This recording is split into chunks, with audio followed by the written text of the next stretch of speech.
ঠিক আছে, চলুন আজকের এই বিশ্লেষণে সরাসরি ঢুকে পড়া যাক।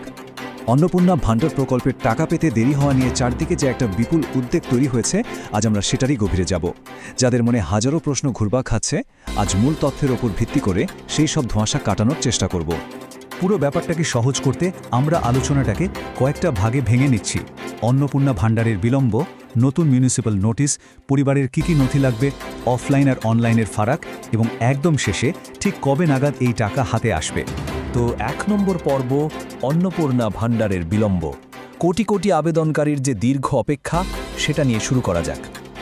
সবার মনে এখন একটাই জ্বলন্ত প্রশ্ন, তাই না? ৩,০০০ টাকার প্রকল্পের অর্থ এখনও অ্যাকাউন্টে পৌঁছালো না কেন? অসংখ্য মহিলা আবেদন করে বসে আছেন, কিন্তু এখনও একটা টাকাও ঢোকেনি। স্বাভাবিকভাবেই এটা একটা বিরাট আতঙ্কের সৃষ্টি করেছে। কিন্তু দেখুন, সূত্র থেকে পাওয়া তথ্য একটা অন্য ছবিও দেখাচ্ছে। ইতিমধ্যেই কিন্তু ৫০ লক্ষেরও বেশি মহিলা তাদের অ্যাকাউন্টে টাকা পেয়ে গেছেন। হ্যাঁ, ঠিকই শুনেছেন, এর মানে হলো সিস্টেম কিন্তু থেমে নেই, কাজ চলছে, শুধু বিপুল চাপের কারণে গতিটা একটু ধীর, এই আর কি। আর হ্যাঁ, সূত্র অনুযায়ী এই পুরো প্রশাসনিক উদ্যোগটা পশ্চিমবঙ্গে বিজেপি সরকার আসার প্রেক্ষাপটের সাথে সরাসরি যুক্ত। এই তথ্যটা মাথায় রাখলে বুঝতে সুবিধা হয় যে কেন এত বড় একটা আমলাতান্ত্রিক প্রক্রিয়া আর প্রশাসনিক তৎপরতা এই মুহূর্তে কাজ করছে। এবার আসা যাক ২ নম্বর পর্বে, নতুন মিউনিসিপ্যাল নোটিশ, বিশেষ করে চুঁচুড়া পুরসভার কড়া নিয়মগুলো নিয়ে। ব্যাপারটা হলো, হুগলির চুঁচুড়াপুর সভার একটা নির্দিষ্ট বিজ্ঞপ্তি বলছে, যারা ৩ জুনের মধ্যে অফলাইনে আবেদন করেছিলেন তারা এখন নতুন কড়াকড়ি আর যাচাইকরণের মুখে পড়ছেন। এটা কিন্তু একটা বেশ বড়সড় পরিবর্তন। আর এই জায়গায় ঝুঁকিটা আক্ষরিক অর্থেই বিশাল।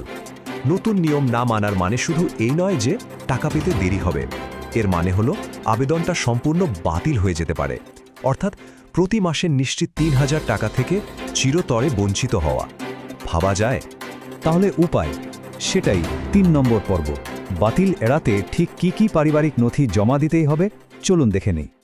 আগের নিয়মগুলোর কথা ভুলে যান। নতুন নিয়মে এটা একদম বাধ্যতামূলক করে দেওয়া হয়েছে যে আধার কার্ড, ভোটার কার্ড আর রেশন কার্ড জমা দিতেই হবে।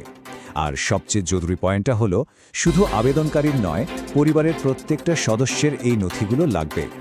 অফলাইন আবেদনকারীদের জন্য এটা একটা বিশাল বড় শর্ত। এখন যদি হাতের কাছে সব নথি না থাকে, টেনশন করার কিচ্ছু নেই। সূত্র আমাদের একটা খুব সুন্দর বিকল্প পদ্ধতির কথা জানাচ্ছে।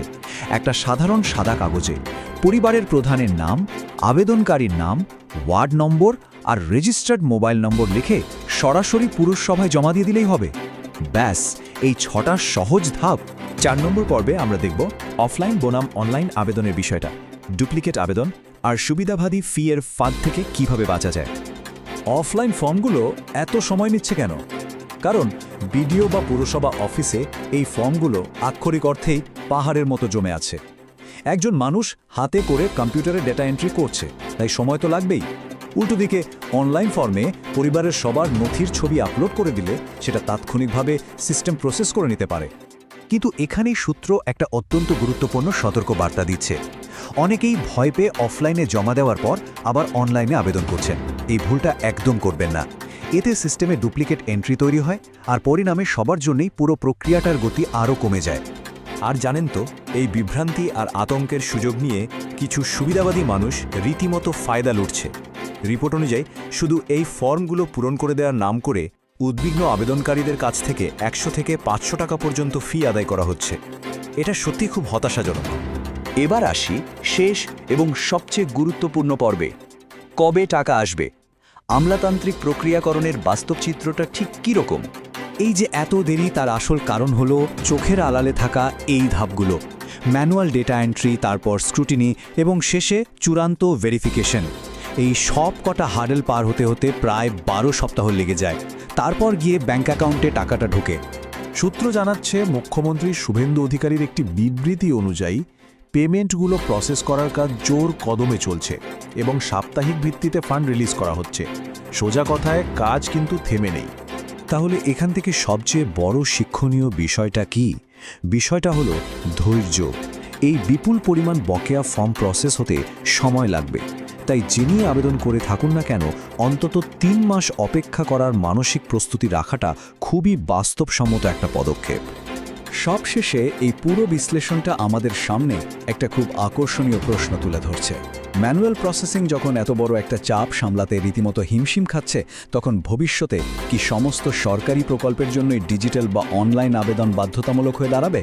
সরকারি সহায়তার ভবিষ্যৎ পরিকাঠামো ঠিক কেমন হতে চলেছে সেটা কিন্তু এখন একটা মস্ত বড় চিন্তার খোরাক।